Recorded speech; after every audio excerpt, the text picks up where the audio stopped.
Welcome everybody. This is we're doing a podcast. Yeah, that's right. Yeah, how far is your Uber? 5 minutes away, Jose. Yeah. No, it's Uber Eats. It's Uber Eats. It's Okay. All right, guys. This is our first podcast. It doesn't even have a name yet. You know, it's like we just impregnated a woman and we don't have the name of the baby yet. What are we doing the gender reveal? Shh, we can't. I don't know. There's a lot of cutters now. You know? I don't know. It's a very tricky thing. You know, we're immediately controversial. We don't even have a name. Thank you, Jim. I appreciate that. You know, of all people, I'm here to back you up, buddy. Yeah, standing on the top of the patriarchy up there. You know. All right. So no, my name is Manny Avila. Yeah. If you're watching this, you're probably one of the few people who know me. All right. And that is the podcast. Thank you, guys. I'm out here. Yeah, and this is a podcast, although it doesn't have a name, it does have a purpose. And the purpose is to sit down with local comics and talk shit, talk fun, have a good time, get to know them, right? Shit. Yeah, get to know a little bit about where they're from. We're all local comics here. I'll have everybody come introduce them ourselves. Some of these folks will be regulars on the show. You know, others, you know, we're just are going to get a restraining order from us like he is likely going to do. You know? All right, Robin, why don't you introduce yourself? Oh, I am Robin Savage. I am a local comedian, and I am also a co-host with these two yahoos on another project that we do. Yeah, radio show called Stand Up for News. I don't know why she was so incognito about it. Another project that we were working on. You're not allowed to say it. Yeah, I know. Don't talk about Project Mayhem. Yeah, I know. They just bringing up our cocaine deals immediately. You know, she conveniently left out. Where'd you get that last name, Savage? Savage. It's not my real last name. Oh my God, you were Is your supposed to. Okay. husband's last name I thought you were going to go into the whole Macho Man thing. Okay, so yeah, my dad's name. See, we don't have James here to be like, and Robin. So yeah, my dad is Randy Macho Man Savage. No one believes you now. That's a lie. That's a lie. You know, she's not a savage. She's a savage. She's a savage. Yeah, well, you are a savage. I'll give you that. You're a savage. Savagely funny. Can I tell the real story? It's not that exciting. No, Robin. How dare you try to speak? Go ahead, Jim. Of course.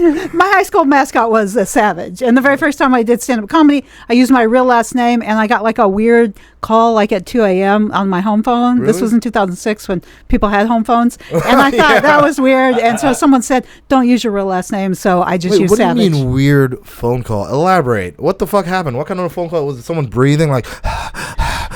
It wasn't that weird, but it was like...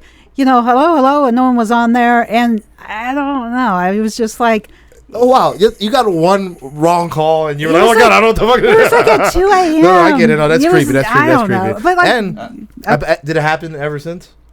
We don't know, and then people went to cell phones. There you go. It worked. You know, it worked. Wow. You know. But she also is a savage. I am a savage. Is. You guys don't know her yet, but you get to see she's a motherfucking savage. Next up, we do have the pinnacle of the patriarchy himself. The pinnacle of the pinnacle. Yeah. Standing on top of the world. And all his luxuries. All right, hey, they're in podcast land. I am Captain Jim Marvin. And I am also a co-host on Stand Up for News that we do, that other project whose name shall go unmentioned. Yeah, oh, darn it, man. My gosh. All right. Okay, you done with your awkward introduction, Jim? It was better than mine. I think you got a little more. Let's reach the fucking news. Captain Jim, who's actually a real life captain in real life. You know? Real life. I was going to ask you about that. Yeah. Ship captain? Boats, yes. Oh. Yeah, recreational boats for charter, for lessons, for, whatever. Wow. I don't drive the tankers, but Yeah. After this podcast, you're not gonna want any other captain on your boat after listening to this fool. You're gonna want Captain Jim, or you're gonna be asking to make sure that you're not on this boat. You want the captain who can steer a podcast is what you want. There you go. And ladies and gentlemen, this is our first guest. Pause. A dramatic pause. This is our first guest ever on this podcast. You know, I don't know if we were going to release this as this first episode, so maybe I should not say that. You know? This is our. No. But regardless, it is our first guest. You know, it just is. This is truth. Whether we release it this way or not. David, tell us a little bit about yourself. Hi, I'm David Aranovich. I'm a Russian Jew. I was, Getting right to the point. Yeah, swinging the door wide open, huh? You know? I was this is, yes, I was born in Chicago. My parents are Russian immigrants, escaped Russia during the Cold War. I was born in Chicago, and then I lived in LA for 19 years. oh, wow. Yeah, almost 20. Almost made it to the second. Oh, yeah? Can you speak some Russian for us? All in due time. Yeah, don't rush it, Jim. Don't Jeez, rush the gosh, rush. you know? Can't They just call rush. me Russian. Yeah. Stop rushing the rush. Yeah. Don't rush the Can you rush. speak some slowish for us? Take your time, Ian. Exactly. Yeah, and then I moved here about 5 years ago. Oh, really? Awesome. Yeah, it's crazy. And yeah, I'm been a professional actor for a lot of years, like on camera acting, and then I started doing a lot more voiceover the last 2 years. Oh, that's Awesome. interesting. And then I did stand up in like 2000 in LA in 2015. I did it only like 20 times, but like it was cool. It was Yeah, that's a hell of a scene. It was like trial Right. by fire because Oh, it was yeah. like Yeah. right away. Like my first show was at the comedy. Was it the Comedy Store? Yeah, at the Comedy Store. I mean, Oh, it was wow. in there. Nice. It was in okay. there like Small room. or whatever. dirty stepbrother room. Like Yeah. yeah. You mean the open mic room? Yeah. Yeah, but interesting trivia. Ron Jeremy was there for my first show. Oh my goodness. wow. Yeah, and he was there was like it was packed. It was like the guy's. Anyways, I shouldn't bring him up. It was just gross energy. But he was like literally falling asleep in the audience for everybody's set. That's like what he. Anyways, He just. Oh my god. He just He was went there. exhausted. He just doesn't have it home, and he went there to sleep. That's what it looked like. yeah. You know?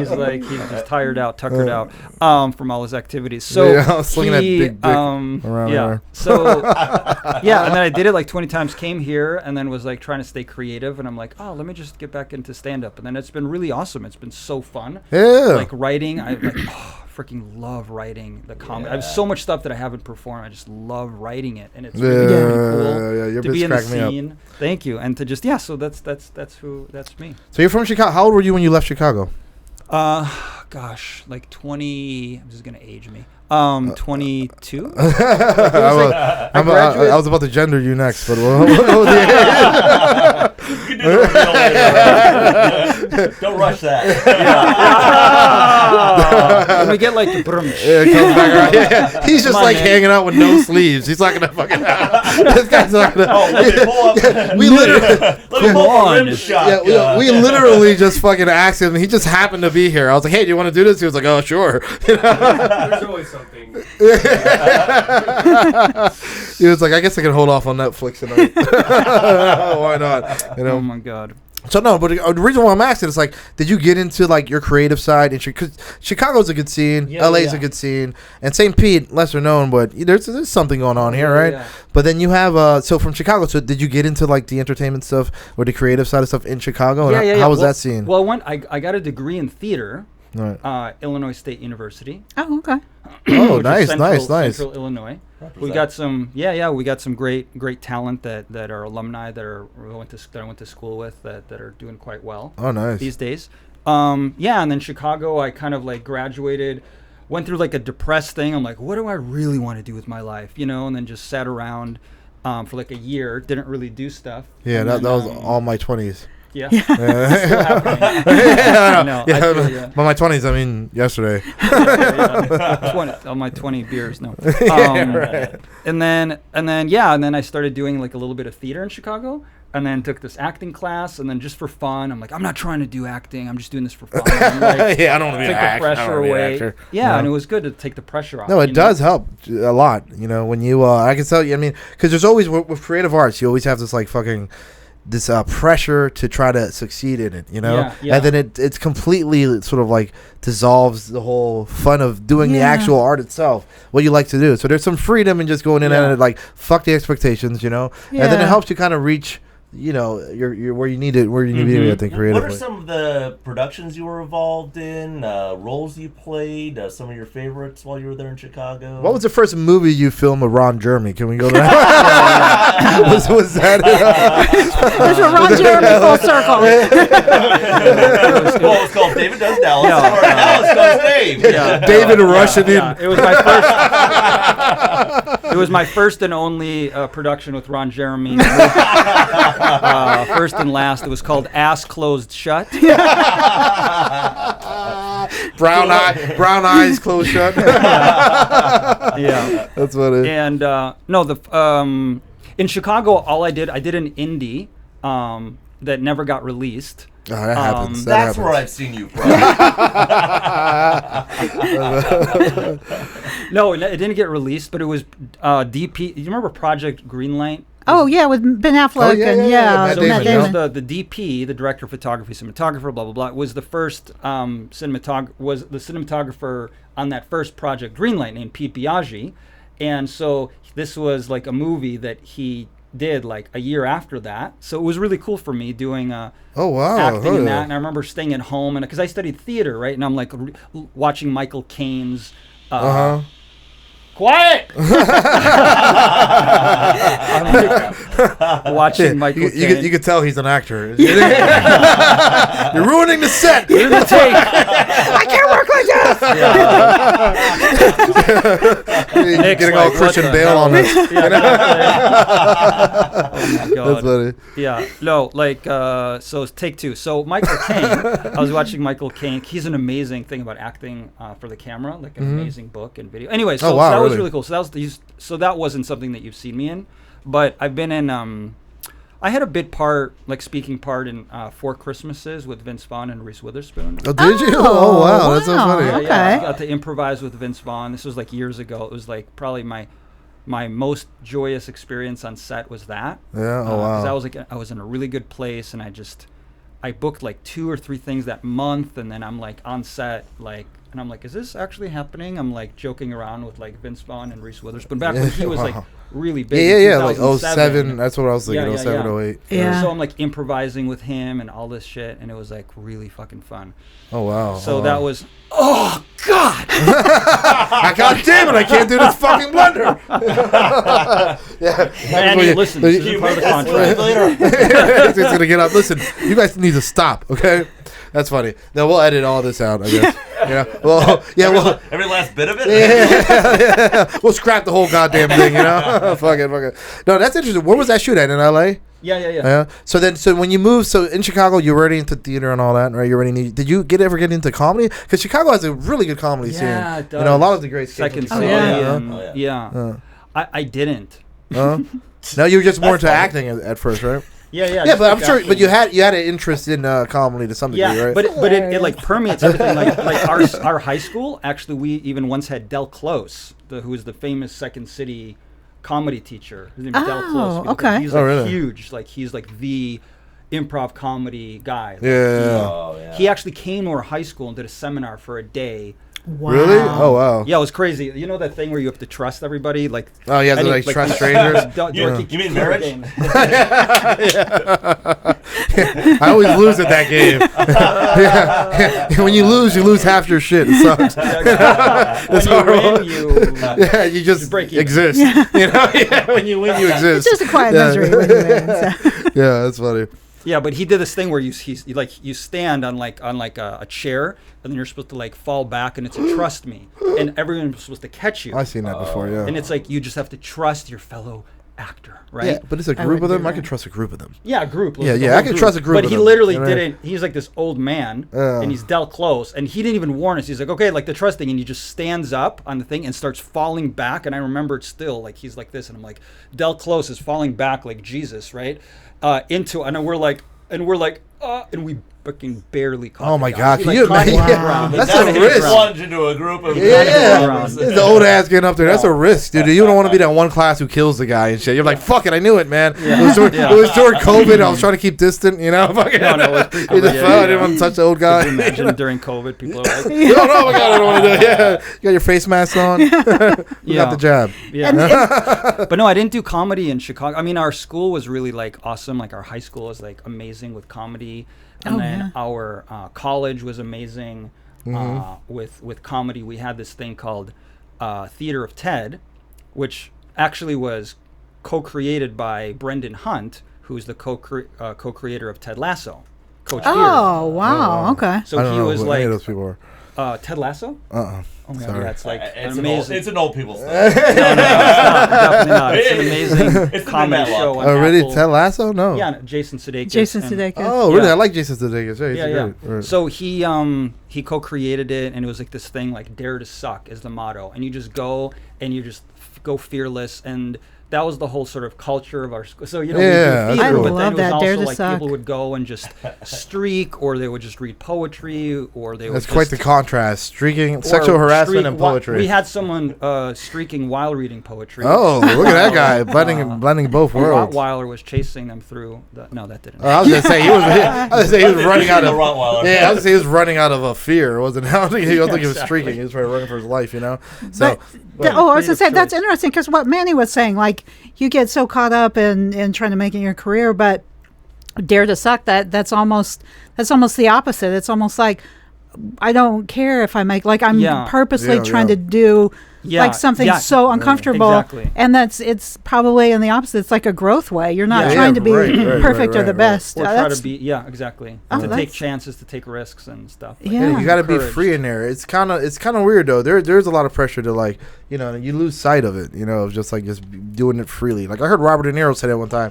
He was like, "Look, if you're acting and you want to act, just go act." He was like, That's all he said. He was like, "There's some kind of local place you can just go act. Yeah, Don't yeah. worry about trying to be famous. Just go Yeah. do it because you love it and you like to yeah, do it. You know." Yeah. And then, Yeah. you know, when you get into creative arts, you do feel that pressure though. So you know, Yeah. It's but a constant. I find it like a constant thing. Like, cause I got in like a really good place about a year ago. I sort of revitalized my artistic purpose, and I did like this local movie, and I started doing stand up and like more voiceover.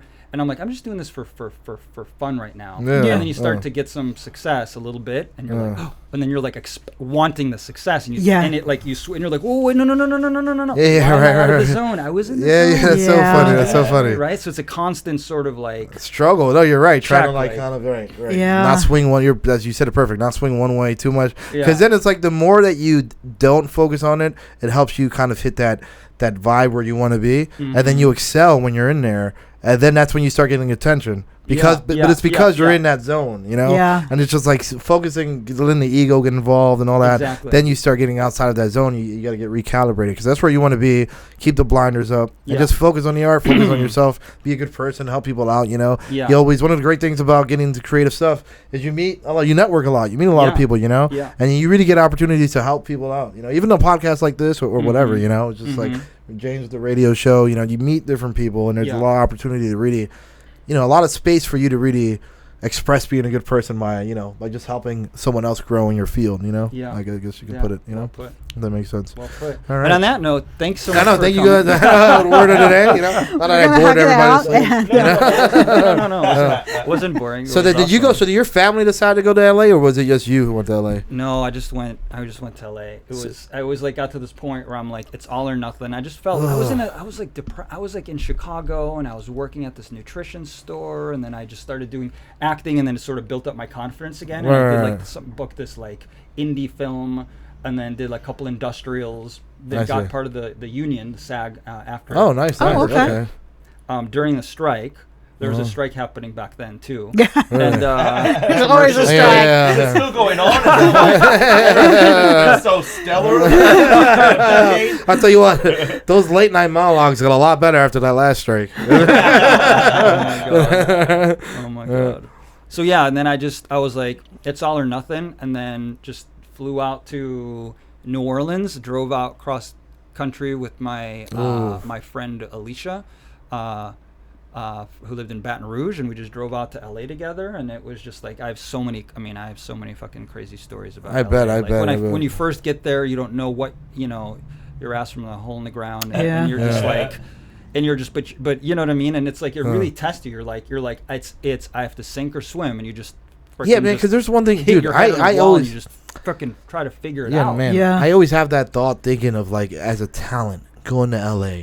It's like Jesus Christ. Just the thought of it is so overwhelming. Yeah. Like if I was to go to LA, I'd feel like it was if I was on the technical side of it, maybe if I did like a videographer or something, I would maybe move to LA. But as an actor or like and you have to move down there if you want to try to make it, Well, you don't have to, but I mean, now it's New changing. York. Yeah, it's changed. Finish your point, but now things are changing a Right. bit. It's But finish because of the your internet, point. we could talk about that too. But yeah, I mean that was my point. It's just I've had that thought, and I'm like, man, it's so overwhelming to think about trying to go to LA to be an actor. Like Jesus Christ, Yeah. Because acting is weird because it doesn't have to do with like how good you are. Like you can be it's not like it doesn't. Like if someone could not like the way you look or something, and you're just like, fuck this person, I don't want him in my movie. Even though you can act better than the next person, or you memorize the role better, or maybe you would objectively play the part better. It's like it doesn't matter if the person picking you doesn't like you for whatever reason, Yeah, I find that it's like I have a friend of mine who's not even in the industry at all who made this great metaphor. He's like, it's like a recipe. There's all these parts to making like this cake, right? He's like, they're all important, but to really increase your chances, you just like, you need all these things. So it's like there's all, I feel like there's who you know. Yeah. There's being cool. There's being positive, being optimistic, being skilled, having your good marketing together, that's so true, promoting right. yourself, staying in a good space, staying healthy, It's so I don't know about that last one. I mean, like there's people who are, No, I know, I get what you mean. But yeah, I mean, it's like you're successful and suddenly you're like, oh, I have a heart attack, It's like, and it's interesting because it does take a lot of is the camera okay? Yeah, it came back. I think like every 30 minutes it does that. That's what I'm does realizing. what, turns off? Yeah, this whole thing. Yeah. There's no battery. There's no battery in there. This is the camera, the computer's off, It's all just Manny's delusion. That computer stream has like bubble gum in it. This is like when you're interviewing those girls. Yeah. Just it's actually a casting couch, David. So no wonder I felt sticky exactly. So how old are you again? In the chair. So how old are you again? I'm sorry, is this your first time? You're for 18, right? You thought this was a podcast. Yeah, so back to Ron Jeremy. It's funny that we started with talking about Ron Jeremy. I know. I don't know what better way to start. I think we should start every podcast talking about Ron Jeremy. He's talking about most of. He has plenty of stuff we could talk about. Yeah. We had 3 episodes just on his dick alone. 5 episodes on his mustache. That'll be season 2. Get to that. So when did you get into comedy? When did you get a switch to start focusing on comedy? What happened in you that you were like, okay, well, let me. I've always thought I was more of a comedic actor. Like I loved like sketch actually more, and I loved like being on sketch like just being in funny stuff. Like it's a different sort of vibe when you're on like a comedy show. You're working part of a group. There's like you got to tell the story. You've got to have like your character. Like I was on an episode of, not to like whatever, but we're talking about comedy. And drop it, baby. Go ahead. I What was you been lucky on? enough to be on one episode of It's Always Sunny in Philadelphia. Oh, nice. So that was like really cool, and it's like the story was about Charlie, right? So it's like you just got to be your guy, and you've got to be funny, but you're not trying to like. Look at me, I'm trying to be funny unless it's that kind of a show. You know what I mean? Yeah. I'm just trying to be like, what is the tone of this story and what Get sort the of a cadence character, right, and the how cadence right, and the right. rhythm and the timing. Make sure because that can fuck up the whole joke that's coming up. Yeah. In a way, you're setting up jokes, kind of Totally, in a way, totally. Yeah. So, And usually you're the best. I mean, it's all opinion and styles change and stuff. But like usually you're not trying to be funny. You're playing, and that's I think the best comedy is when it's like it's dramatic.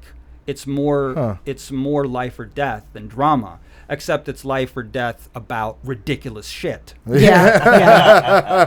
You know? Yeah. When you're being serious, So, but the the circumstances are just ridiculous. Yeah, I kind of agree. Like, yeah, it's so ridiculous that like it's funny that it's like ironic that you're being so serious about such a bizarre fucking scenario. Yeah. That's true. And they used to do this. And they used to do that on the show. Oh, you bet the fucking bar? Or are you? Exactly. Yeah. I'm from Philadelphia. I can guarantee you, it's not always sunny in that motherfucker. That's right. Weren't you just there? You just drove up there? No, I drove up to North Carolina to get my daughter. Actually, shout out to my daughter. You know, won't be watching this, but she's in North Carolina. Dad, I get to see you at home. I just heard a lot of beeping. I don't know what was going on. Every other word was a beep. Is this for deaf people? Earmuffs, darling. Earmuffs. Yeah, it sounds like a hearing test. That's funny as hell. No. But I was born and raised in Philly, and then I started comedy in Philly like 12 years ago, but I only did it for like a year, maybe like a half a year or something like that. You know, and then then I kind of just fell off, and then I took a break for like 13 years, like for 12 years or something like that. And when I had my daughter, the whole time I just was not funny. I was just not interested in. You know, I don't know. It was just like I just kind of was like, that's something that I did, but I always wanted to get back into it. And then when I was in Miami, I was like, let me start a podcast over there. So, but I wanted to be around. Yeah, then I moved to Miami. Yeah, but I raised my daughter in Miami actually. But I wanted to be around in that space with comedians still, because I always felt like at some point I want to get back into comedy, you know. Right. So I was like, let me do a podcast and I'll just interview comedians over in Miami. And then COVID happened and everyone was like, oh I don't want to touch you. Don't fucking breathe on me. Oh my God, you're so nasty. You know. So I was like, all right, we gotta stop. So you moved because of COVID? Yeah. No, I didn't move because of COVID. I moved for some other reasons I won't get into here. But namely, a Venezuelan woman. And a arrest warrant. I don't know nothing. Mrs. Chavez. Mrs. Chavez. That's hilarious. Why did he pull that one Spanish name he knows out of his back? He's like, one day I will use this. It's the only last name I don't have to roll any R's. There's actually a political connection if you know anything about politics. No, I got it. No, I understand. No, he was talking about the wife of some gangster or president, right? No, remember Hugo Chavez. Hugo Chavez. Yeah, president. And there was a little bit of trouble there. I forgot about that. That's funny. No, I know Hugo Chavez, that dead motherfucker. You know Hugo? Yeah. I knew him. Yeah, no, I don't know. So I got into podcasting over there, but it didn't work out because of the whole COVID thing. Yeah. And then, but then when I moved up to St. Pete, you know, I just was like, well, let me get into the scene here, and the comedy scene was so much better than I expected here. You know, because I only ever did it in comedy, and then I only ever did it in Philadelphia. Then I went to Miami.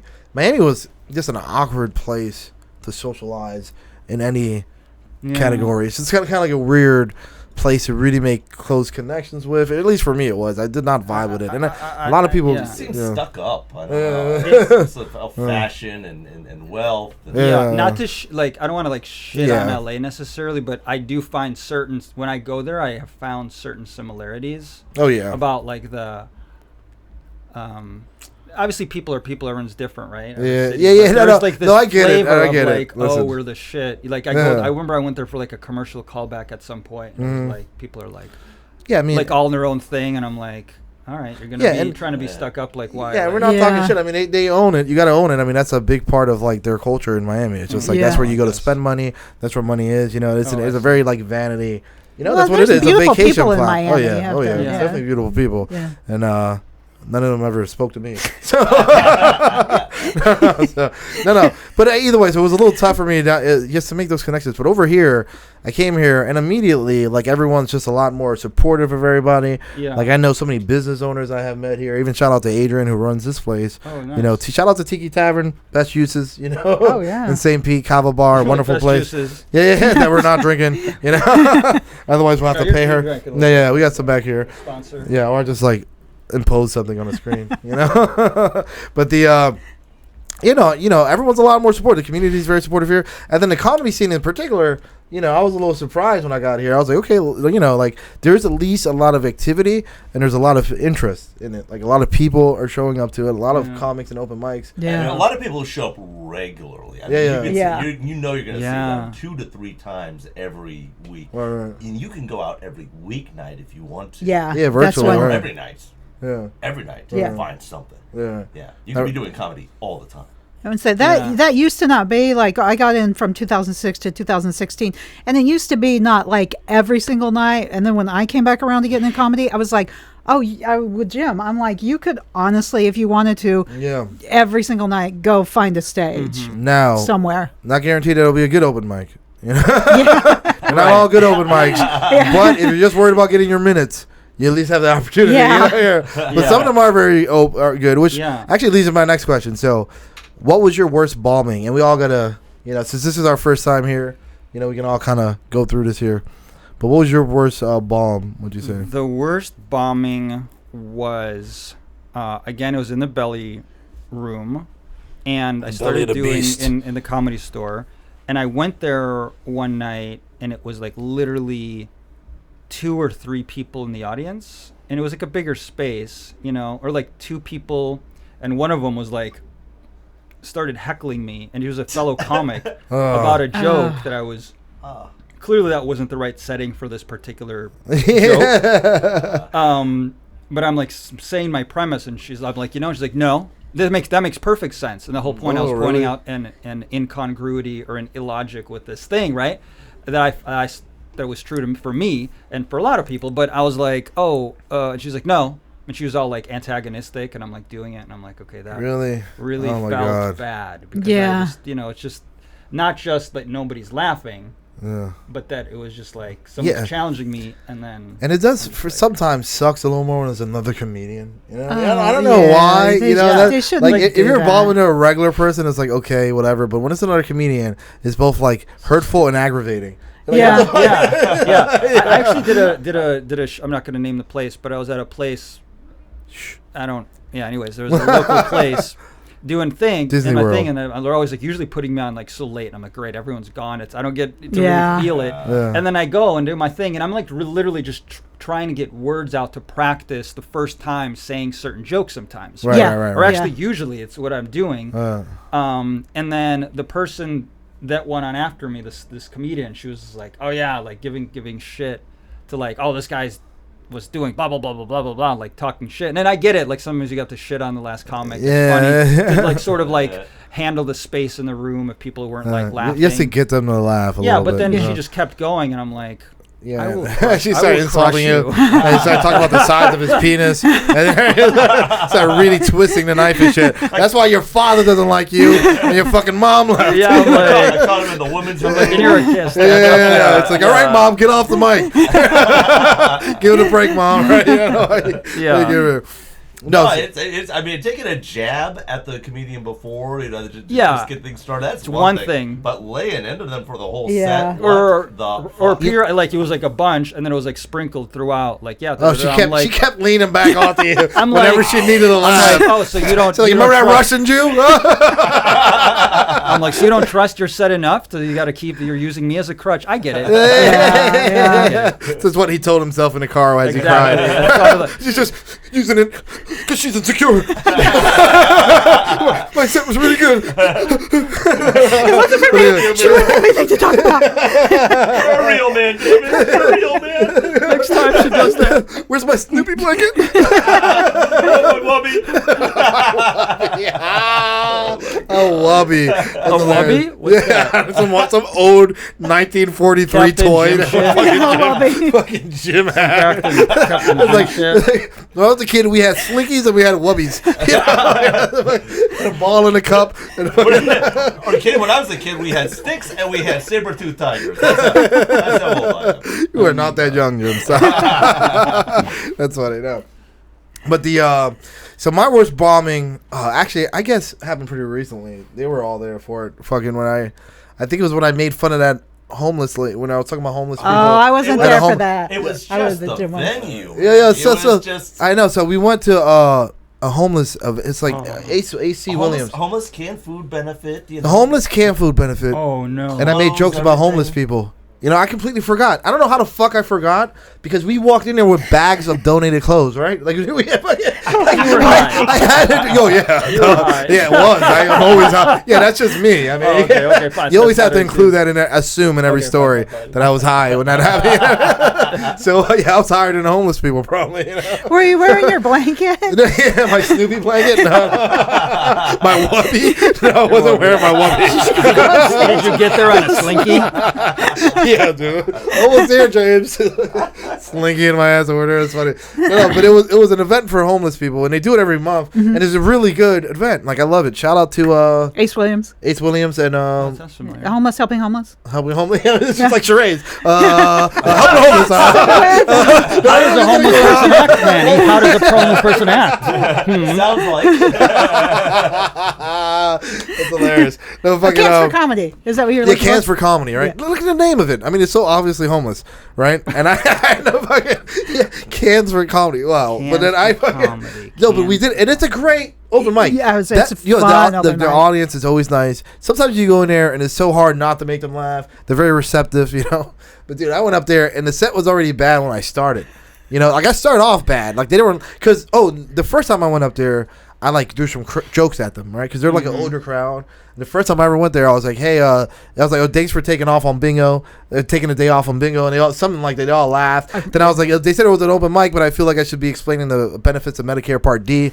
And everyone started crying. They were all like going at it. So far, so Yeah, good. so I was going, so they were eating it up. So I was going, it was going good. But and then I learned, don't start off taking jabs at the audience that night. Because I saw how old they were, and I kind of made similar jokes. And I just poke fun of these guys. They were not having it that night. Like the guy sitting in front of me really looked like he wanted to hit me. I don't know, like dude, he had his That's arms worse folded. when they fold It was their just arms, like yeah. not laughing, dude. He was looking at me like, "Fuck this guy," you know what I mean? Like he wanted to fuck me up. I was like avoiding eye contact with him too. It's a blue-collared cowboy looking guy. He would have fucked me up.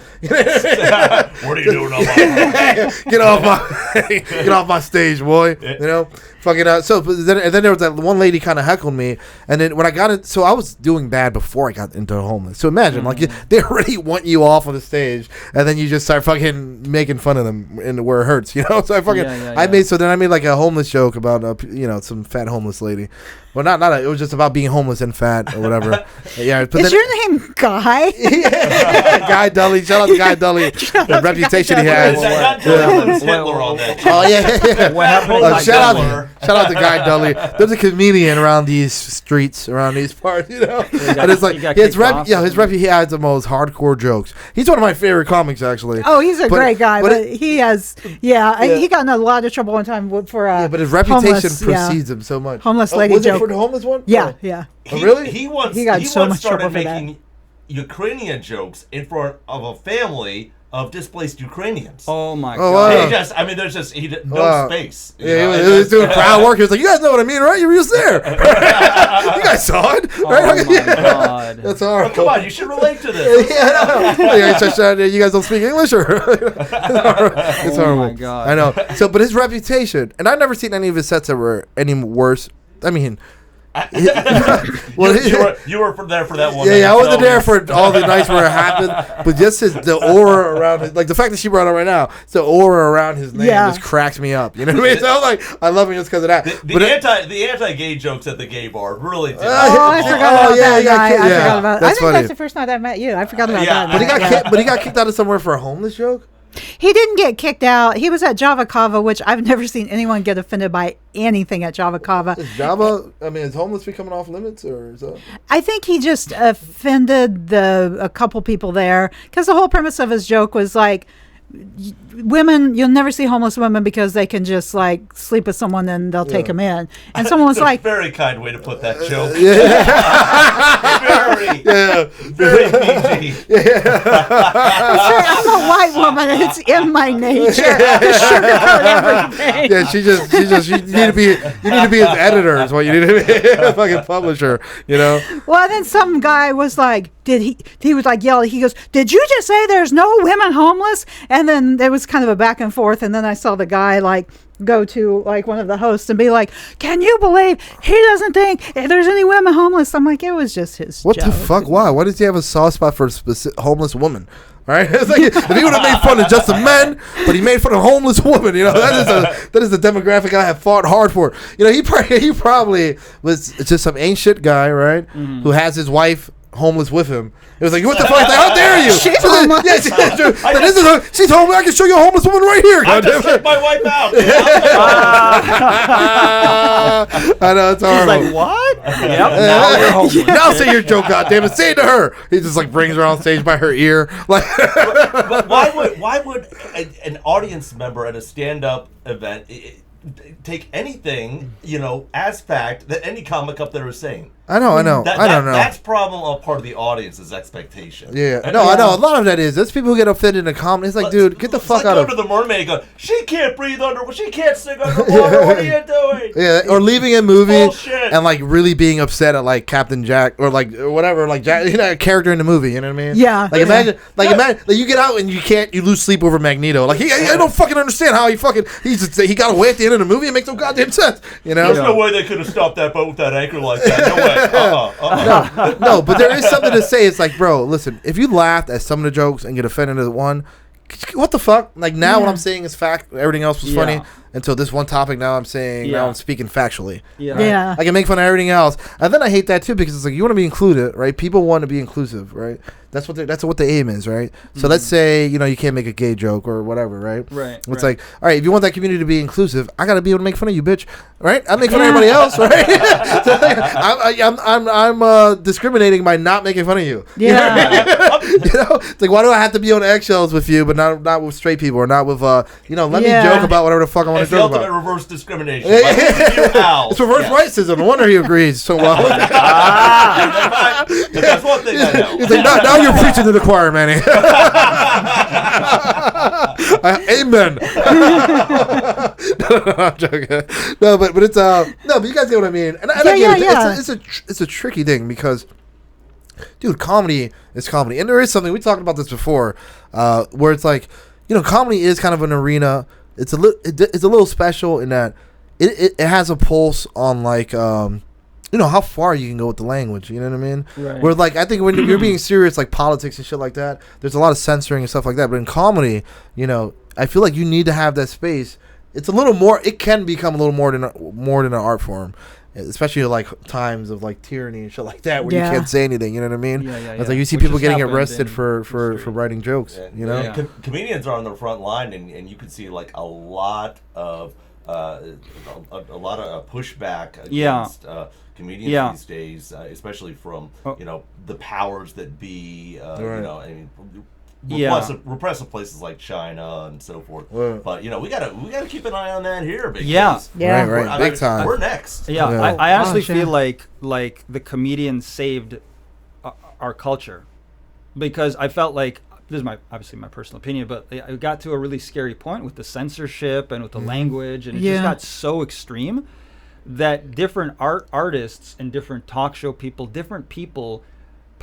could have talked about it, and a lot did, but it was the fucking comedians like Joe Rogan, Dave Chappelle, Bill Burr, like a few people like that were like, actually no, fuck you. Yeah, that's so true. I'm actually going to stand up and I'm going to put my neck on the line, and I'm going to continue doing this, and I'm going to push the issue. And then they got cut, but they stayed alive, and then I feel like they took some bullets for the rest of us. No, they certainly did. And now did. it's sort of like kind of come back to some degree. Yeah, no, and that's true. And shout out, especially Joe Rogan. I mean, listen, you know, say what you want about the guy.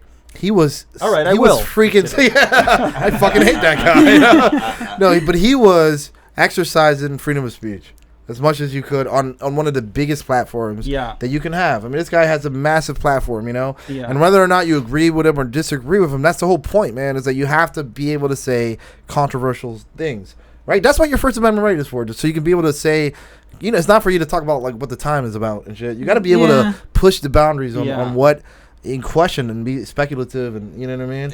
And you've got that freedom of choice as an audience member too, to sample something and say, okay, where's the line? I like the way exactly. I like the way he's going with this comedy, but I don't like that. Okay, so I don't go to his shows. I stop listening. I tune to something else. So this whole thing about we got to take books off the shelf because it's harmful that's for literally kids. Nazi Germany stuff. Right. That's scary. Yeah, that's so funny because that literally is Nazi Germany shit. Like you're going back and you're censoring material. Like, what are you gonna like censor Shakespeare because they had like? I mean, it's like John Steinbeck of Mice and Men. I mean, they're censoring like classics Dr. where it's Seuss. like, oh my gosh. And we should know, like, if there's something that happened before that we disagree with that we learned with now, like, how are we going to learn from history if it's deleted? Yeah, you can't just fucking delete mistakes, Absolutely. Just like you can't have a book or a movie about the racism in the Old South without it having the N-word in it. You get a step, and that's the whole point. Is that, oh my gosh, you heard that, you feel uncomfortable, you feel offensive. Guess what? You've evolved as a person to where that's a bad word now. It's good to have that reaction. Right. It is. If you shelter it and you put it away, then all of a sudden it's going to come back, and people exactly because when they don't no longer feel. They won't no longer feel that. They'll be desensitized. They won't understand. Not even why. because it didn't. It will have no meaning at all. Yeah, because it will have no never meaning be. almost. Yeah. And if an audience says, here's that word, and they have a bad reaction, that comic's gonna take that and they're gonna be like, all right, well, maybe I can't use that with them again because my audience doesn't like it, or hey, so it's up to them. Gotta be. We gotta be adults here. You gotta be able to. I mean, and a lot of it is like, dude. A lot of it is like your family and shit. Like, take care of your own goddamn kids. You want the government to fucking? We all lose fucking. Yeah, I agree. With we that. all lose a bit of something because you can't fucking monitor your fucking 4-year-old. You know what I mean? Yeah. Like, what YouTube channel she watches now, you can't. You know what I mean? Yeah. Whatever the case might be. It's a lot of like responsibility leaving the family, and then you don't want government fucking parenting, like fucking censoring and all this shit. They can't even fucking do anything right for the most part. It's, like it's almost like they got us like the inmates to what's it called, to jail, to patrol ourselves. I know, Police ourselves, man. Absolutely. We're doing a horrible job by it. Horrible Especially job. in Florida. Citizens arrest. Yeah, and everyone's just moving here too. Not molest the alligators. Oh, come on. Give me some tail. Wait, is that real? Yes. Oh man, fuck! I gotta get in. He's like the number one alligator I gotta figure out what I'm doing on Saturdays now. Alligator updates. But that is interesting. No, just to kind of wrap up that point, like, and I think first off, I didn't give enough credit because we always look at history and we look at like I think of George Carlin, Richard Pryor. People were pushing the boundary, but that's like currently during COVID, which is a big thing, which is a lot of rights were being infringed, And I try not to get all political, or I don't stress about that stuff, but I see it. There was a lot of fucking censorship going on. There was a lot of misinformation and a lot of like just shutting down the opposite opinion. It wasn't even like before. It was be like, okay, you can hear it and someone's bogus. I don't believe. I don't want to believe in that. That sounds silly. Blah, blah, blah. Now, for the first time, it's just like, don't even speak about that. It's like, whoa, that sounded weird. You know what I mean? The whole vaccine thing was weird. But if you look back at it, really the voices, even if it wasn't really always on comedic platforms necessarily, the voices were comics that were kind of pushing the limits. And then I feel like maybe that is the job of a comic in a way to kind of just keep. We're the only ones that have a little arena where we can play around with the shit that you can't say. Yeah. Everyone else is like, I can't say this right now. You know what I mean? Yeah. And even still within that arena, there's like you still can't say the N word in the in comedy. I mean, especially you, Jim. Dude, you're gonna trigger like some ancestral DNA. Just hearing your voice. He said what? No, man. That's fucking you up. After that last performance at the NAACP conference, yes, I learned the hard way. Just got over. You used to have black hair before that.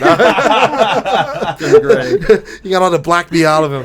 But hey, you're right. I mean, we really are the laboratory for free thought, free expression. And if something doesn't work, let us take the Don't do it on the national political stage in your classroom. Let us fuck it up first. But what sucks is that's true especially at like the open mics. Robin, listen, can you make sure to turn your mic up a little bit? Pigeon Robin style. You have a call on the white courtesy phone. I think her fucking husband's like, did you take the dogs out, or should I take them out? Honey, are you making dinner tonight? It's my daughter. Remember that poor person is on speaker right now. You Poor can Joe. Speaker. You can tell her now. Let us hear her. Just speak. Hey, Katie. Hi. You're on speaker. You're on the podcast. Hey, Katie. Hi. Oh, all right. What's the name? Is everything going okay? Oh, yeah, I was just wondering what time you were getting home at. We're going to I'm keep her getting hungry. She'll be there next week. Your mom's on a road trip with us. Don't tell your dad. Yeah, I don't think he didn't like that last idea. Are you out? No, I'm just about to leave. Oh, okay. I don't know. I'll probably be home by 9. Yeah, we'll be wrapping up. Okay, soon, I okay. guess. Okay. If you need anything, just text me because they're going to make me answer my phone again. This is amazing. So, I get you. Okay. Oh, I love you. I love you too. Love you. bye, sweetie. That was like the best so far. We've had. I feel like this podcast is going really well. It's very interesting. Yeah, I think so. Covering I think much so. stuff, right? No, I like it. I But like it. that was the. I feel like that was the best part of the. And that was the podcast. highlight. Yeah, That was the highlight of the I'm going to podcast. edit everything else out. And just, that's going to Right? be episode 1. Their daughter calls in the middle. It's going to be episode 1 and just heard that, just that phone call. That's When I get that call about my auto warranty, I'll put that on too. it. Your car's extended warranty. Yeah, that's his only phone calls he gets. That's his best friend. I keep him on the phone for an hour. Like, sir, we have to go. You don't have a car, Yeah, Jim. but the customers to contact. It was a mistake. I know you don't have a car. You said. Get him out of the way. What was your bomb story? Your worst Oh, bomb story? bomb, not embalmed. No. Well, that's coming up relatively soon at my age. And really, for me, it wasn't so much, size of audience or response or so forth. It's But how you one use time, it. Well, yeah, Sorry. but I mean, I felt one time I really bombed bad was when I tried to do too much. I had way too long of a set list. I tried to do too many things. Tried to incorporate some props. And I was definitely beyond 5 minutes. I was so past the light, they put the fucking music on. Oh, No way. I hung my head in shame and just walked off. of Wait, did you shame, not see the light? You thought it was. You were just like, fuck the light. I'm doing this shit. talking to you. I'm like, okay, I could get this last week. Nope. The light means the light. Oh, was it like the light was there? That joke, you were like, one more joke, and it failed, and you were like, no, I gotta get another one. It was like light, 6 more jokes. Shit. No, Jim. Yeah, what were you doing? What were you doing, brother? How did you feel? Biting off more than Yeah. How did you feel when you fucking left that stage? That walk of shame. All of us here are old enough to remember the Gong Show. I felt like I got gonged off stage. First of all, no, none of us are old enough to remember. Secondly, we saw. We don't even remember the reruns. Of Okay. That's not even on Nick at Night. That's so old, you know. I remember watching I Love Lucy when it was live. It was live. Remember when you were at the tapings? Oh my God, when it was on the radio. I mean, I would rather do like a tight 5 and not have any response than feeling the way I felt that night. because not only did you fuck up the audience's experience with those bad jokes, I love you, bro. I'm fucking with you. But you also, in your case, like all the other talent that's trying to come on, you just you unanimously pissed off everybody in the room. I feel like, and what you felt was the energy from both the crowd and the other. Like, I think everyone wanted to punch you. I wrote a lot of apology posts that night. Oh my God. I don't know you, but in case you were there, their Google review page is just like 5 stars of him. God. It's like, I'm sorry. It was horrible. Can we take some stars away from them? Can we give them negative stars? No. I'm joking. I'm getting black holes on my reviews. Termites in my trapper keeper. Trapper Keeper? Did you say Trapper Keeper? We gotta bring up. That's an insight. That's an inside joke. All right, I gotta bring it out. I gotta bring this Trapper Keeper to light. So Those things are so cool. No, so he has a binder, like just a regular binder that he uses for for his jokes, right? For his stand-up produced jokes. Yeah. And me, James, and Rob, were you there? We were hanging out, and like we always hang out before the radio show. We're hanging out there, and we just hear Jim struggling in the background, like, oh, what? There's Hear the sound of Velcro. Is that Velcro? Give me a few minutes, guys. I'm having trouble getting out of the back seat. Is that Velcro? Wait, were you Velcro to the backseat? Like car bouncing up and down. What's going on there? Are those his '80s New Balance sneakers? Oh, you totally have some New Balance. There's no fucking way you never bought New Balance and shit. The fuck out of here. Balance is great. Yeah, no. Oh Dude, my god! I'll be damned if there are Skechers or New Balance in your house. We've got the ultimate white shoes Yeah. in the room right now. Yeah, we got the slip-ons. Yeah. Slip-ons, these things are tight. The Crocs. But I'm he's all, about how to- dare you? Don't drag him into this. He's all fashionable. He has some nice socks. You got like tube socks on and fucking moccasins. My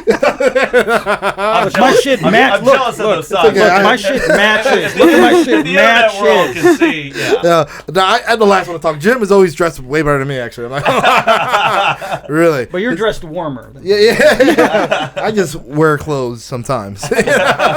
On occasion. Yeah, what doesn't smell so bad? Okay, I'll let that on. We've all been there, I would say. Oh, especially the guys. No, it was termite season. Oh yeah. So that's final- right. So we're hanging out, right? Oh, yeah, And he's trapper keeper. he's in the background by the car struggling. You're like, oh my god, what? There's termites in my binder. No. The first thing I said was like, oh really? Your jokes are not dry. The first thing I said, and then the joke just evolved to me making fun of him. There's termites in my trapper keeper. And it was just like a word trapper keeper. So you didn't really actually have trapper keeper. You just used that word. Yeah. No, he actually had termite. Wait, it was close. That was really good. No, I used trapper keeper. He used binder. You took it up to trapper Yeah, I'll keeper. take that credit back. Okay. Give me the trapper keeper. Trapper keeper's Give me the goddamn amazing. trapper keeper. Thank you. It's the time of season when they're flying all around looking for new homes and stuff. At least I had one creature on the face of this earth that liked my comedy. Yeah, and you kicked him out. He's ready to lie. It's like, but wait a minute, I was just about to get to the punchline. I was about to get to the punch. Yeah. Did you? All right, and I have a story after, or I have like a follow-up question for you guys. But what was your first bomb? I never saw you bomb. You have clean sets. You never bombed? I Well, bombed. no, I've I never seen her bombed a bomb, lot sure. of times, but this is sort of like my second incarnation of comedy. Incarceration. This is a second Mama felony. went to jail. That's what it feels like. So I feel like I did most of my bombing like a while ago, In and then when war. I came back, I was a little bit stronger. Yeah. But with my very first, or not my very first, my worst bomb, we did something for. See, I'm going to be like White Lady Vague. We did something for a religious place, and it was a charity event, and we were money for them, and we had people heckling so bad. What, the Christian kids were heckling? No, it was the Jews. Oh, the Jews? Oh my God. David. I'm sorry, David. I was trying to like the Jews. We're And unreligious. it was something for their Oh, my synagogue. God. It was like this thing for their synagogue, and we were raising money. And they heckled so bad. Some lady threw a dinner roll at me. Like, Oh. Did you look hungry? I did not. I looked Jewish though. Was it kosher, or was there cheese on it? Good thing it wasn't a matzah cracker. Those things were like throwing stones at David.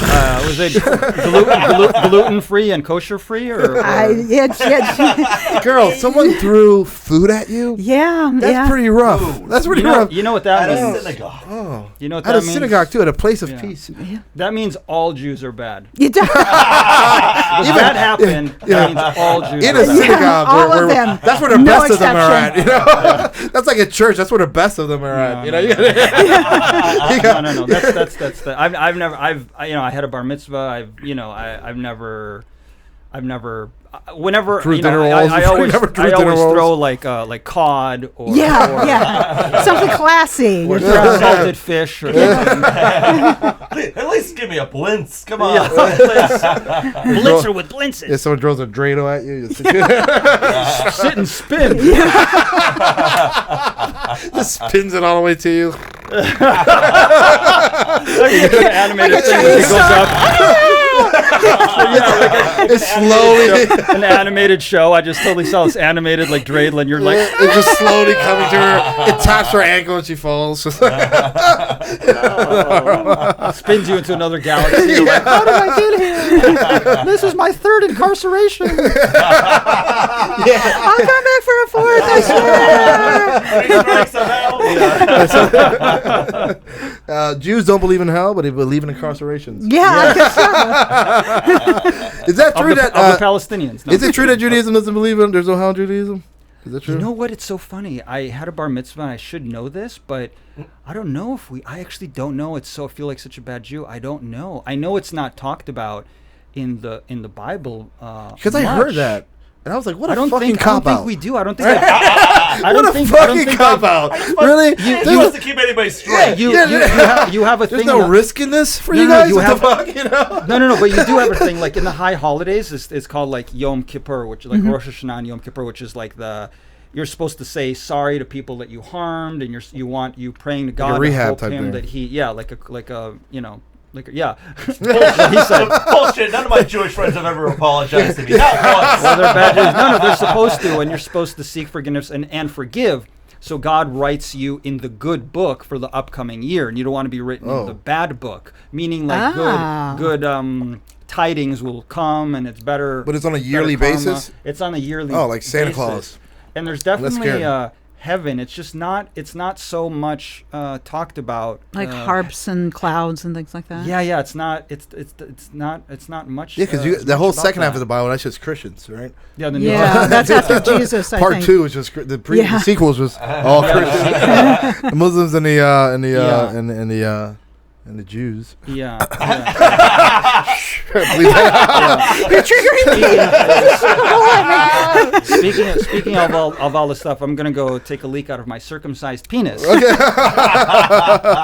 All right. Well, David's back from how did the uncircumcised dick go? It was good. It was good. I just went number 1, not number 2. Which, by the way, I don't know why they call it number 2. It's number 1 in my book all day. Oh yeah, that's your number 1 go-to. You use the bathroom, number 1. Yeah. I guess it's more of a interesting experience, shitting seems a little more personal, a little more spiritual when you shit. It's just a little more involved. It's like something. Chakra, right? Yeah, it's like something just came out. That's why you need to sit. You can't. Wait till you get older, Manny. You'll be amazed that you do either. Yeah. Becomes a lot less spiritual when you get older. You're thankful to get anything out. Yeah, Jim's at the age where every fart's a risk. He's just like, I'm not. He's just like, I'm not sure. I hold them all in. How bad do I want this? Yeah, am I safe? Risk this one. Risk real quick. Risk reward ratio analysis.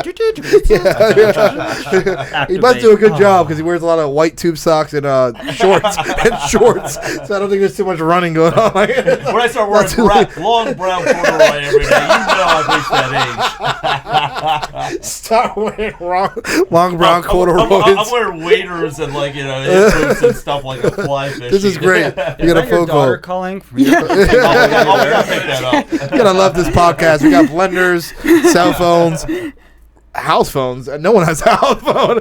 We have one just here. The last landline. Just for the purpose of calling me back. Yeah, it's like this is. Either that or Nick is the worst sound guy of any podcast. He said, "What does this button do?" We're gonna hear all these random fucking hit reverse. Yeah. Hit Jim, reverse. you have amazing teeth. I never told you that. You have very nice teeth. Oh, thank you. They have a lot of issues. Okay. They look good. But they look good from this, maybe, but there's a lot of issues. What about our teeth? We all have good teeth, but we all have good teeth. Your participation trophy. Well, you guys have them also. Tom.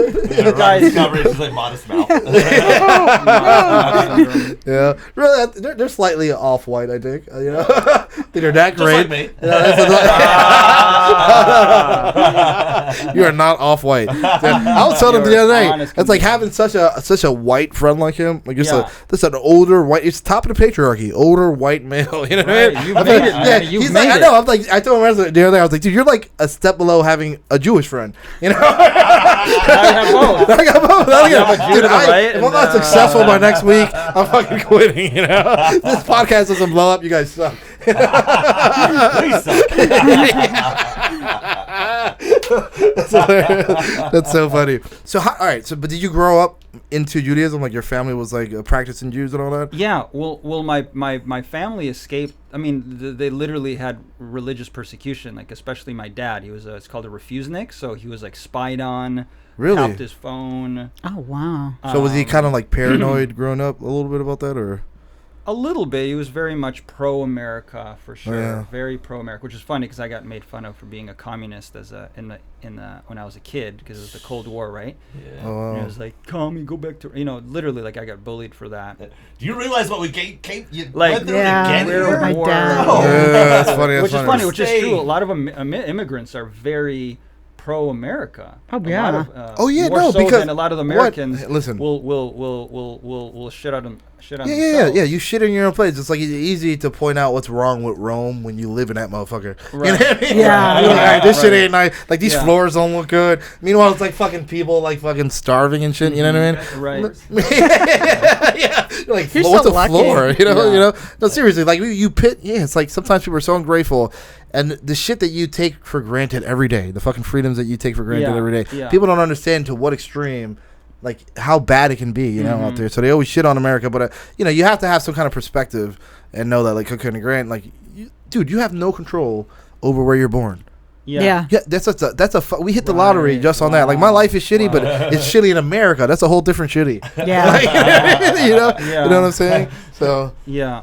That's shitty with junk food. I'm shitty with burgers and porn. Okay, it could be a lot worse. It could be a lot worse.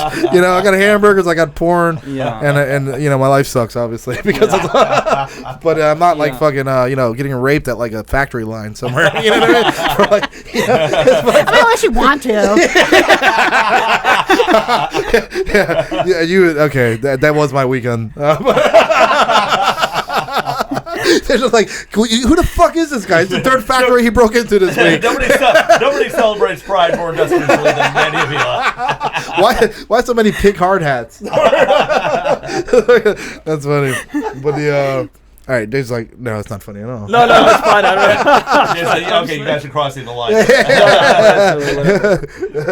had a long day. Sorry. They're like, listen, you can talk about the Jews, you can talk about gays, just don't talk about factory workers. Right, That exactly. really pisses me off, you know. This really gets to the proletariat inside of me. All right, so just to get back, so Yeah, when so did you they- break? So how did you? When did Yeah, you break away from it and all that? Yeah. So so they left, and my mom came, and then I met my dad when I was 3. Years they finally released him. Wow. Oh. And Oh then my it was a gosh. crazy story. Yeah. And then I was So your just- mom came first. Yeah. I just wanted to say that. Pregnant. I just want to say your mom came first. Women first. Ladies first. That's so Ladies stupid. first. I couldn't. I was letting it slide. Yeah, that never happened for me. I know, I said that. Shout out to your dad. You're like, my mom came. I was like, don't say it. Don't say it. I've gotta Point say it it. out. Now I gotta say it. Yeah, You're like, no, I gotta say forced it. the issue. Yeah. Yeah, go ahead. No, and then we were Jewish. I went to Hebrew school for 1st grade. And Do then you I speak think it was- Hebrew? Jiddish, No, anything? but I learned the alphabet. Did you? Yeah. Awesome. How to read it. It's actually Hebrew is relatively simple language. Oh. Like it's actually possible to like read the Torah in its original. Oh, text. Really? It's not like too because complicated. the Hebrew, there's not as many. There's like I don't know. Yeah, there's not letters, as- there's like half the letters. It's more of a primitive language. It wasn't as complex Yeah. as it is now. Yeah, and all yeah, that or sort of something. stuff. Yeah, and then I don't know. It was just really interesting. Like I was just Yeah, but raised in this. that's funny because I love the one thing. Man, I was always a little envious of the Jews. Just because they have, just because. Good. We like it that way. No, just because. See, they're fucking chosen. Because I don't fucking get it. It's not fair.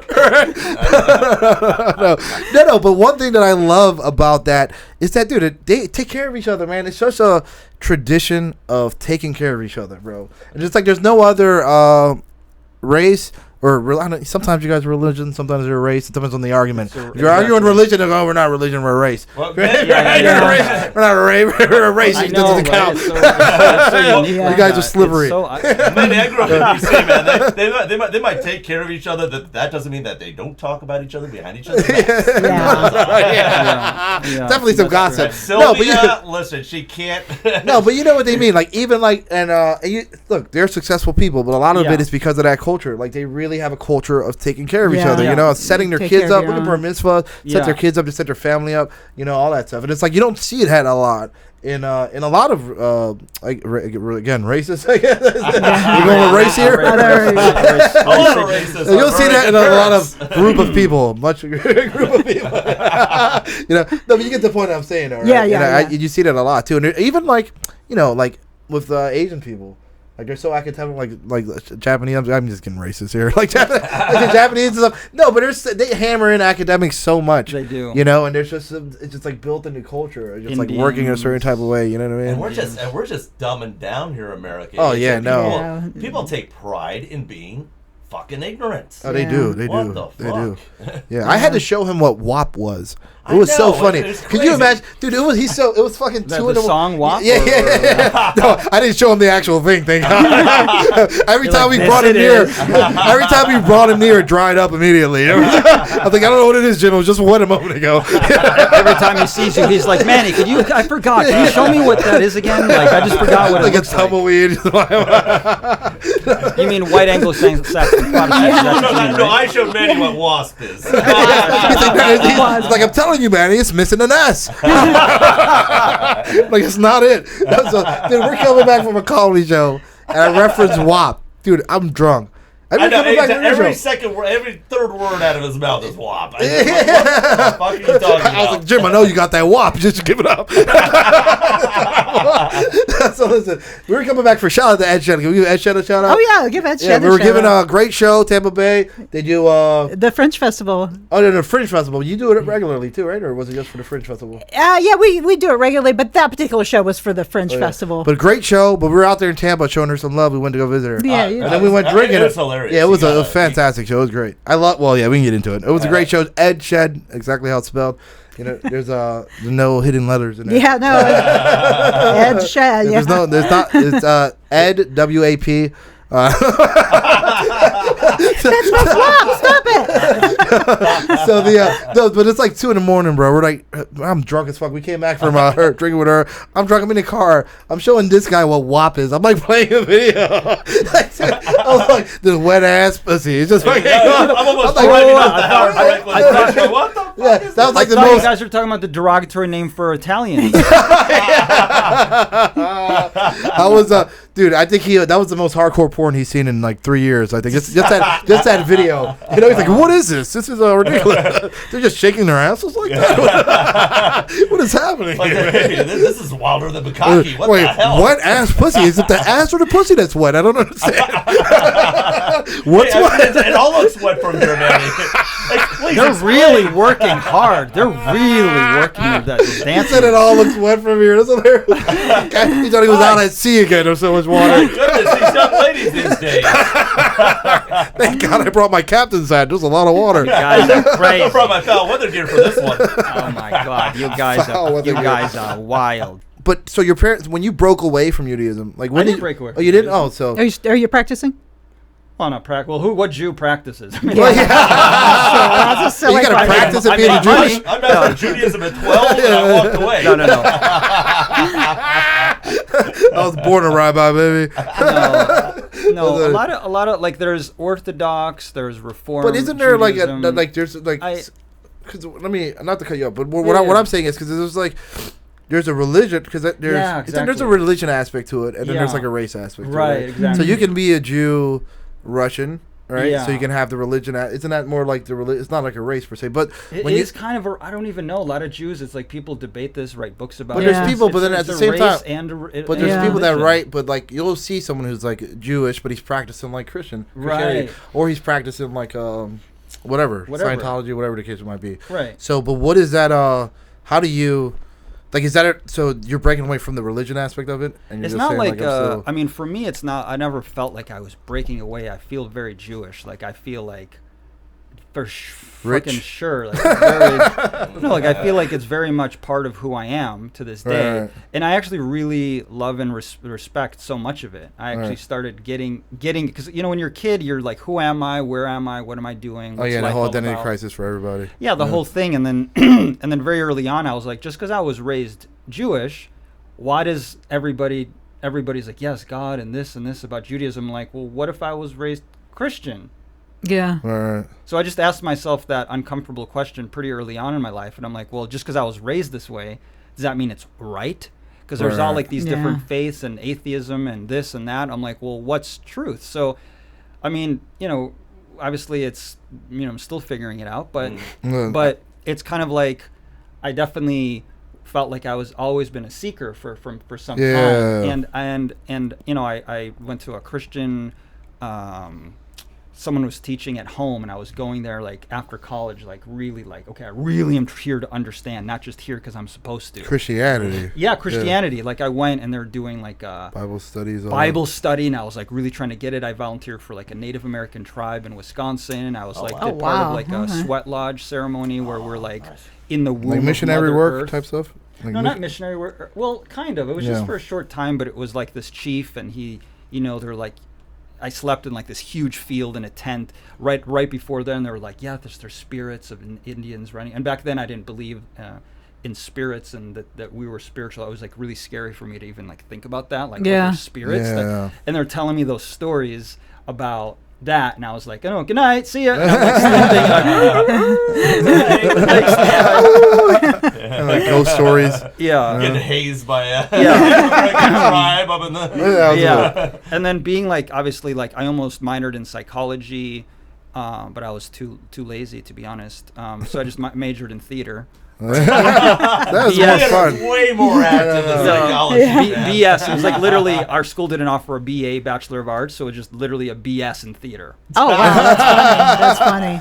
That's hilarious. You just got a BS in theater. Yeah. So yeah, that's sort of the thing. And then I was like, I don't know if I fully believe this stuff. I want to just know the truth, and I'm trying to like take, you know, what we all do. Like we're like, I believe a little bit of this and a little bit of this, like a buffet sampling, right? I don't want to think about this or feel guilty about this, so I'm just not going to believe that. Oh yeah. So, and I'm like, you know, sort of like went down that path a little bit, but then after some time, like lately, I really actually value a lot of wise things about Judaism. I really do, and I love to go, like if someone's having something for Hanukkah or Passover. I just don't have that many. My family's not here. My family was around. Like sometimes I do. I'll go visit, and we'll do like a Passover. You can come over here. We all. Pray. You know, we'll next Hanukkah, come over here. We'll all just act. We'll play the part. We'll act like Jewish people for you. You could be Jewish. Yeah, my name's Emmanuel. I'm sure we all have Jewish names. Right? I have my great grandparents are Jewish. That's what we blame our hair on. Are Jewish. That's cool. Yeah, you guys are getting closer. I feel like. So. Don't touch her. Get out of here, David. I've been to Jewish weddings. I've listened to a Kanye West album. He likes you now. Am I a little closer now? Now he does. That's hilarious. But no, I mean, I don't know, man. No, I always thought it was fascinating, and that's an important, just to touch on that. I grew up as a Christian, like, but very like Pentecostal, right? So, I don't know if you guys heard about that. Yeah, you definitely heard, right? But yeah, they're very strict, very traditionalist, very literal interpretation of the Bible from like back in the Stone Age, or whatever the fuck, you know. So girls can't wear pants because it's like a verse that reference the culture at that time. Right. And they were like, this has to be now. You know what I mean? So stuff like that. Like I will not be able to have long hair or a beard, which is ironic because you think like, you know, you would think that people had long hair back then. You know? When did you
like fucking splitting babies in half and shit like Yeah, that. yeah. Like, to your point, I think religion, it's like, it's a hot topic. People say, like, if you want to, like, if you meet someone, don't talk about politics and religion. You know, it's a hot topic because I feel like there's so much good things. Like, I feel like there's a lot of good things about all religions. Amen. Right? Yeah, yeah. Mm-hmm. Amen. No pun intended. So, but then it's like people will certain amount of people will misapply it and alter it and twist it and use it for bad control.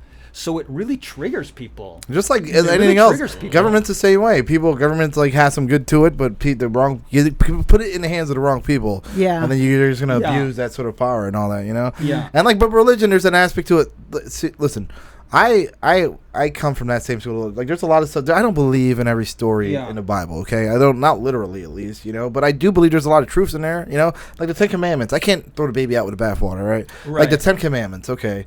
Is life going to be a little easier for you? You don't, you know, kill your neighbor. If you don't, you know, have sex with your neighbor's wife. If you don't fucking steal from people. Yeah, those rules, that's truth. That is true, you know? Yeah, Is it true if he was up there, like, chiseling? I don't give a fuck. You know? Yeah. I don't care. You know, I got the moral of The Lion King without thinking the lions were talking to each other. You know? And, you know, I don't want to discredit, you know, to the people who do believe that's fine. I don't give a fuck. Believe whatever the fuck you want, you know. You believing in and not believing in dinosaurs is not gonna fucking, you know, like affect me, you know. But you know, but then you got people who like get a little too evangelical with it, and try to push it. And it's like, dude, come on, like, what the fuck? You're gonna make me never want to walk into church if you fucking if you come knocking on my door on a fucking Sunday, you know. There's certain aspects to it, and even that's not strictly religious, because there's evangelical atheists out there too who are just so. I'm an agnostic, so I just kind of believe that it's all possible, you know. I don't know, I'm not smart enough.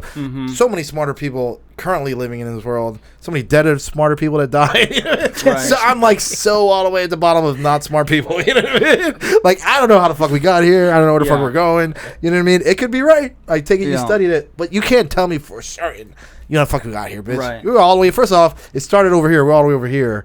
You can't even look back. You know what I mean? What the fuck? Like, you can't tell me exactly how we got here. And you can't. But there's people who have, even atheists, who are so confident in how the fuck the Earth got created. You know what I mean? It's like, bro, you're not like, no, you don't know. Like, you know what I mean? I don't know. At least that's how I look at it. You know? But evidence, you know, it's evidence versus faith. You know, it's, how do you see the world, and you know, what are your boundaries? You know, are you balanced with it, or are you too far? And anybody can be right about God, because nobody, you don't really know. I mean, you're taking that gamble. You don't. Supposedly you don't know after you die, so it depends. You know, what's most important. And I had a stand. Oh, sorry. Go ahead, please. Oh no, I was gonna. I mean, again, my white lady aspect of it on Facebook. But I mean, because I grew up in a very like rural Midwest, and there's some just really like people who just say the most outrageous like crazy, like conservative conservative Christian stuff. But I agree. I mean, I've seen some people, you know, out and about and meeting new people, and they're almost as crazy with I mean, not everyone, but with some of the atheist things. And there's like an intolerance. Yeah, so that's what when you start a good word. It's you start becoming intolerant towards like somebody for thinking differently on a mystery, you know, like you don't know how the fuck we got here. It's literally hypocrite. It's a power thing, though. The balance of it, though, is definitely the aspect of the believers who are in charge right now, the Supreme Court and politics. You know, even though you have a large section of the country that wants to just, you know, they want to think differently. They want to have the freedom. You have the people in control who are like, oh, it's definitely going to be this way. You know, you're going to do it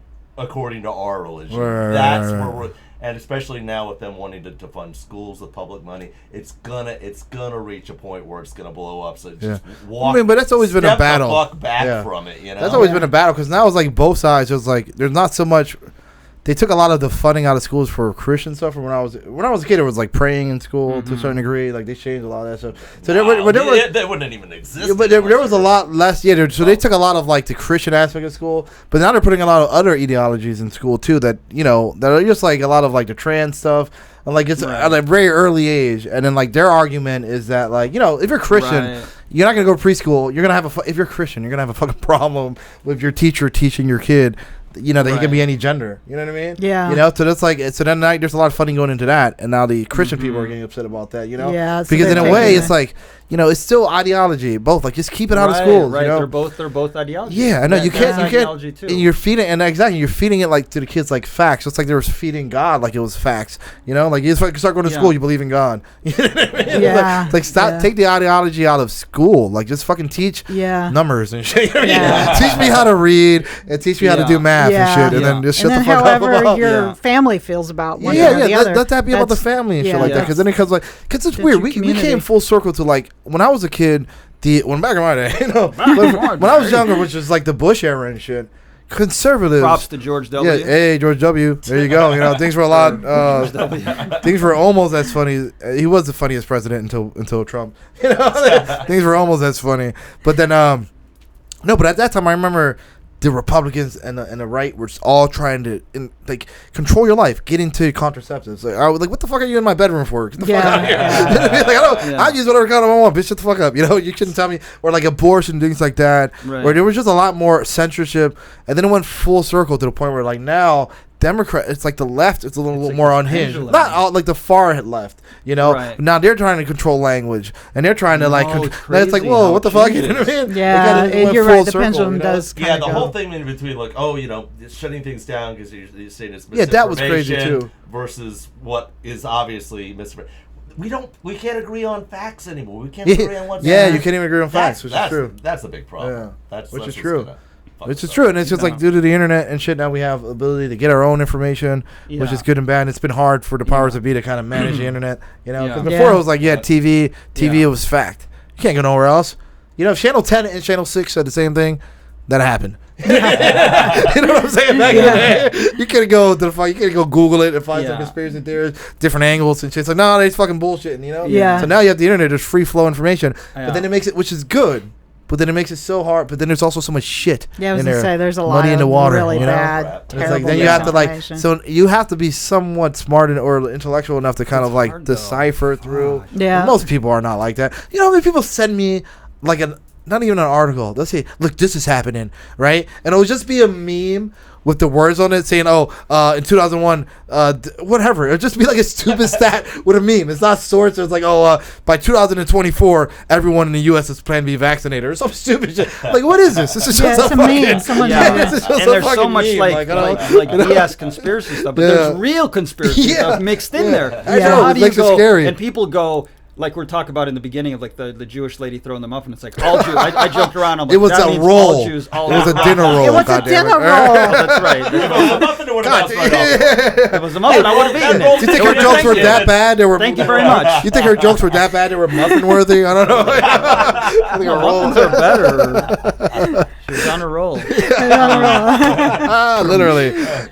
Good thing it was what were you saying about that? I don't even remember, but it was something like like people like pile the people into categories. You know what I mean? Like, you have that. Oh, I had a bad experience with Jews, but all Jews are like this. Or I have a black person mug me. Okay, all black people are bad. Or like whatever. Like we do that. Like like conspiracies. Okay, that's a bullshit conspiracy. That means there's no there's no conspiracies. No, get the fuck out of here. It's right? like no, there's that's literally. The it's weird how people wouldn't live in this world of absolutes like that. You know, where it's just like this is wrong. That means all conspiracies are wrong. Yeah. If you believe all conspiracies are, what does that mean? Jesus Christ, all conspiracies. So if I conspire with you in the secret, that's like never fucking happened. Like you can't just discredit an entire. This podcast is kind of a conspiracy. No one else. No one's here. No one's here. It's all between us. We letting these things and make it somewhat funny. Yeah, Nick is being held at gunpoint. He's just I haven't seen him. He's naked, tied up. It's gonna be sworn to secrecy. To start off as a hostage interrogation video, but it kind of I tell you what, man, you put negotiation video. You put any two people together, and no matter how much different they are, or even if they hate each other, keep them talking, and they'll eventually find something that they have in common. Yeah. Right. You know what? Yeah. Right. And it doesn't even take. It's not a level like we're all various. We all have different backgrounds here, various degree of education. We're all different, Yeah. But it's just a certain level of tolerance. I think that we that you have, that we have, that you kind Yeah. of shows to people. It's like, okay, you could be different, Dude, we go to gay bars and fucking. I'm with the gay pride. You go I'm to not gay gay. bars? Yeah, well, Just to do, yeah, yeah. I We do did go there 2 weeks regularly. ago. Is No, that last something- week. Is that something you want to tell us, No, man? no, yeah. We go to open mics. We did open mics at gay bars. I Yeah, went to last Pride week. with my friend, the lady who owns this. Me and her Yeah, are straight. yeah. Our friend was gay. We just went. I had a Yeah. good time. It was like any other parade, except everything was pink. Yeah. And sex orientated, mostly like every other parade, No, but it was just like another parade with a lot more nipples. Everyone was like throwing shit. It was fun, but it's like, dude, listen, I'm not gay, Yeah. mostly. We're all in a small Most of the On time. Tuesdays. just don't ask my browser history. It's, So but special on Fridays. Yeah. Fridays. Yeah, he noticed a pattern. Look at You're straight 69% of the time. I ran through the chat box. Looks like during the holiday season you get a little crazy. No, but but it's just like a certain level of tolerance that you have to have towards other people, Yeah. and that's why I take so much pride in that. No. But let's end on that note. Listen, let's try to go with that. Yeah, It's let's all be about- understanding, be tolerant towards people, like not to be all preachy here and shit, Yeah. But Yeah. someone doesn't. Dude, like if you can't live next to somebody because they're gay, it's like what the fuck? What are you just thinking about him fucking in the ass all day? It's like it's like you're like putting toast. There's no You're like better what the fuck? I bet they're fucking right now. I gotta fucking call my landlord. It's unbearable. I It's bet no they better fucked last neighbors night. than gay neighbors. Oh my God, they're upkeeping the house. Yeah. Your house Well, price is like yeah. on a big Yeah. brand. Talk about lending sugar. Shit, You know. You're bringing gift baskets over to them. No, but there's Yeah. people that are intolerant. You can't Yeah. live next to a gay person. Are you fucking kidding me? But gay, race, religions, and stuff. No. And it's good to just understand and not have bias. Because if you hear something about gay, like you're using gay people as an example, and then you don't come in. No, we're actually podcasting. Then- We'll be right out there, Pat. You're the man, bro. I love you. I'm like, let's join a special guest. Comes in here with This like is the weirdest thing I've ever seen in this room. What the hell? He's about to come in here with like a can of soda crackers. Shit, like, what the fuck? I don't know. Those look kind of good. I could go for a cracker right now. You fit right in. You are a cracker. You go right in there. Fit right in. So you're. You got any butter for these? Hey, cream cheese? Little mayo. That's so It's white. the whitest thing you can spread on this for me. Nothing. You don't like that. That's the whitest thing you do. But what were we talking? Okay, we were trying to end it. Acceptance, man. Perfect acceptance. Yeah, we'll just end it on that racist note. On that reverse racist note, Exactly. But yeah, acceptance, man. Just caring about people, showing love to everybody. I get it. Everyone's. This is at this point becoming like forced Understanding. labor. Yeah. It feels like sweating here. She has a kid. She's like abandoning for us. Like your phone's been vibrating in her pocket for Yeah. the last 20 minutes. 911. House is on Go fire. back to the nest and they're going to be...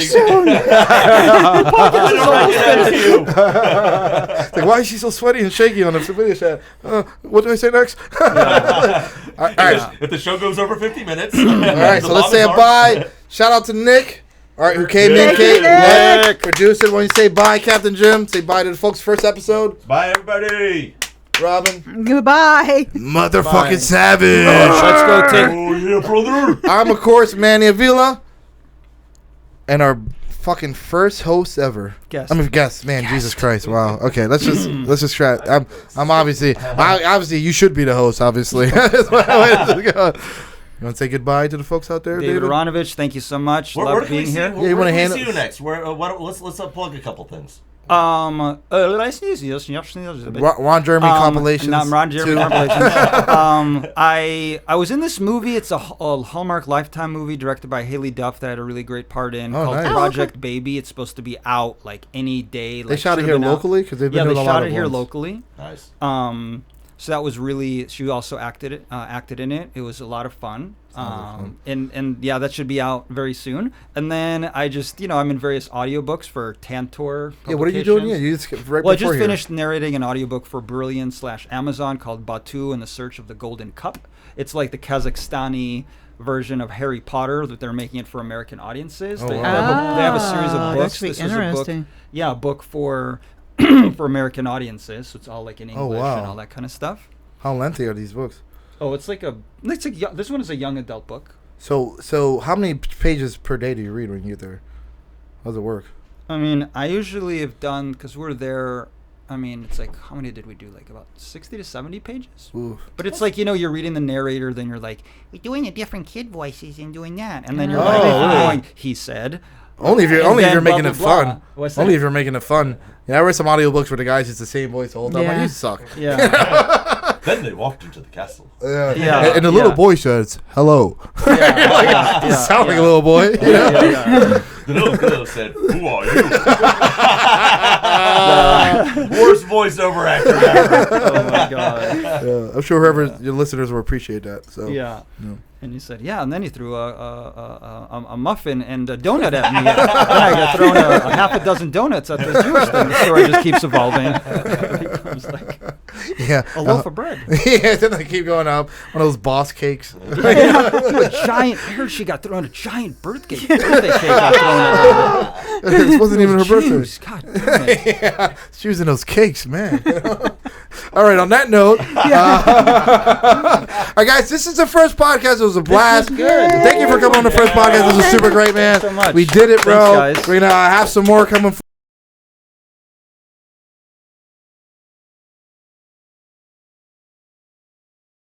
We got to get some good names out here. So I'll take any suggestions for a good podcast name. And that's it, man. I'm happy. I'm glad I finally did this. Yeah. Get it going. So we made it happen. We're gonna all go now and take showers. Yeah, we're gonna. Me and Jim are gonna have sex. Then we'll take a shower. That's them.